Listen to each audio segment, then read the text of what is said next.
I love my PS5, but it has a design flaw. Let me show you. The buttons are not very visible, and I cannot remember which one is the power button and which one is the eject button.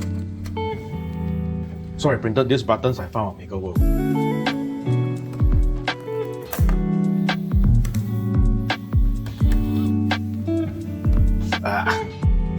It's not coming off. The nail is not long enough.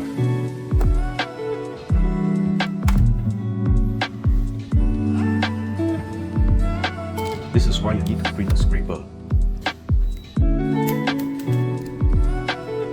The eject button and power button.